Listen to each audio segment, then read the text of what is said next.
Dan tentunya ya pemirsa, selain Presiden Joko Widodo turut hadir dalam Kongres ketiga Partai Nasdem ini, mantan Gubernur DKI Jakarta Anies Baswedan dan juga Ketua Umum Partai Golkar Bahlil Lahadalia. Saya ingin langsung berbincang dengan Mas Hanta. Mas Hanta, tadi kita sudah dengarkan bersama ya pidato dari Ketua Umum Partai Nasdem Surya Paloh, begitu juga dengan pidato yang disampaikan oleh Presiden Republik Indonesia Joko Widodo. Ini suasananya sama nih Mas Hanta, kalau kita lihat pidatonya ya. Ada suasana nostalgia begitu, seperti kawan lama yang baru berjumpa lagi. Anda melihatnya seperti apa?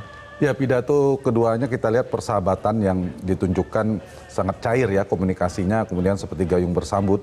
Seperti saya katakan tadi, kalau dari sisi Nasdem dan dikokohkan dengan Ketua Umum tadi Pak Surya Paloh, itu memperkuat narasi rekonsiliasi dan memperkokoh posisi koalisi yang dipertegas, dua hal itu. Nah, yang menarik memang nostalgia keduanya itu sepertinya sangat kuat ya hubungan sebelumnya. Kalau saya mengistilahkan CLBK ya.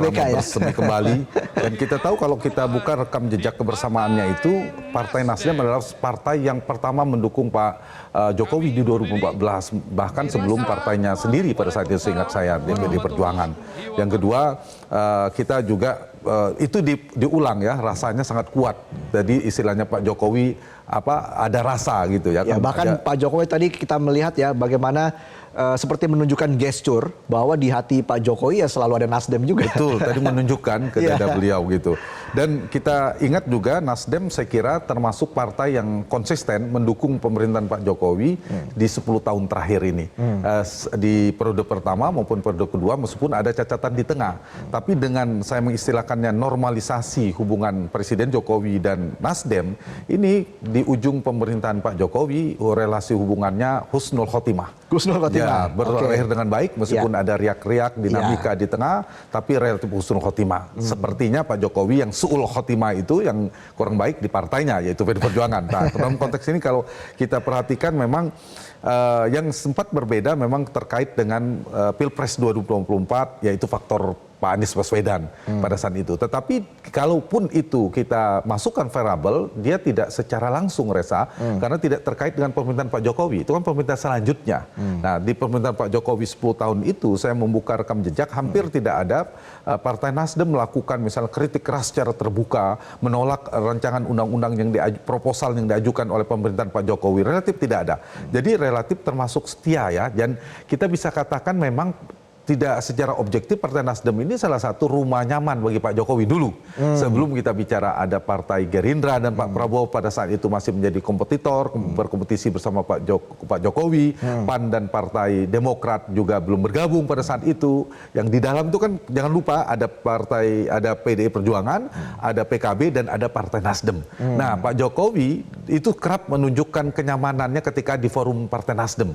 Nah, dibandingkan dengan partai-partai lainnya, tentu. Nah, itu cukup dinamis dinamikanya, dan saya ingin hendak mengatakan bahwa kedua-duanya kita tangkap ya, seperti orang rindu lama tidak berjumpa. CLBK tadi. Ya, CLBK tadi lalu ketemu, dan saya kira berakhir dengan baik, dan itu dipertegas oleh Pak Surya Paloh bahwa selain kita harus bersatu dan seterusnya membangun narasi kebangsaan, kebersamaan, yang paling penting adalah tegas dua tadi, menegaskan bahwa Partai Nasdem sampai tuntas mendukung pemerintahan Jokowi dan tadi mengokoh posisi koalisi bergabung bersama Kim atau Kim Plus itu. Dan kita lihat di layar kaca pemirsa, Presiden Joko Widodo telah meninggalkan arena Kongres ketiga Partai Nasdem, langsung ditemani oleh bisa dibilang sahabat dekatnya ini ya, Ketua Umum Partai Nasdem Surya Paloh. Ini kalau misalnya tadi Anda sebut husnul khotimah, hubungan antara Pak Surya dan juga Pak Jokowi, ini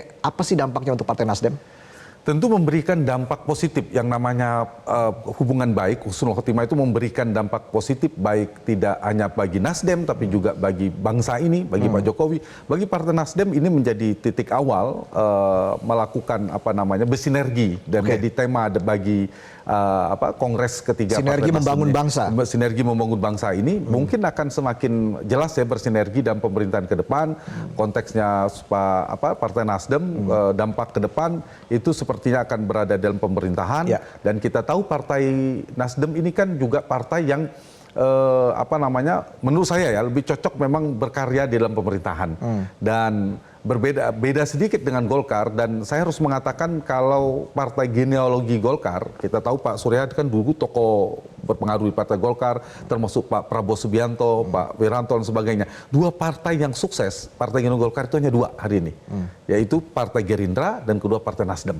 Yang lain seperti Partai Hanura, PKPI dan sebagainya banyak sekali kan lahir di setiap pemilu. Nah, dua partai inilah yang bertahan, yang menarik harus diperhatikan. Nah, saya melihat prospek dengan hubungan relasi baik dengan Pak Jokowi ini tentu memberikan dampak positif secara publik dan persepsi yang dibangun oleh publik. Di sisi yang lain, secara elektoral saya kira juga keduanya punya basis. Partai Nasdem punya basis, kemudian Pak Jokowi juga punya basis, approval ratingnya, tingkat kepuasannya relatif tinggi, terjaga, dan itu akan memberikan dampak elektoral kepada Partai Nasdem yang juga positif menurut saya, memberikan insentif secara elektoral dalam konteks jangka panjang. Nah, hal yang lainnya ini juga bisa menjadi semacam Pak Prabowo akan menjadi salah satu tokoh yang juga berperan dalam dinamika pemerintahan ke depan. Jadi kalau saya mengistilahkan dulu, Pak Jokowi membangun pemerintahan itu menggunakan banyak orang-orang berpengaruh supaya dia tidak tersandera oleh manuver partai, supaya tidak tersandera, supaya tidak terserimpung oleh manuver partai. Di era Pak SBY kan ada setgap. Nah, Pak Jokowi membangun banyak orang-orang kuat untuk mengimbangi orang kuat yang sudah ada. Pada saat itu ada Ibu Mega, ada Pak Surya Paloh, ada sebagainya, sehingga tidak ada yang paling kuat. Nah, hari ini bisa jadi Pak Prabowo juga hal yang sama, memiliki teman-teman koalisi yang orang-orang kuat, tetapi bagi Partai Nasdem tentulah Prabowo beda dengan Pak Jokowi.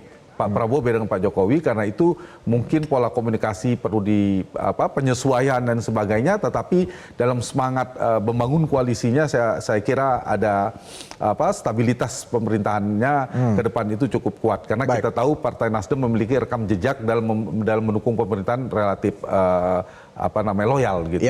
Jelajahi cara baru mendapatkan informasi. Download Metro TV Extend sekarang.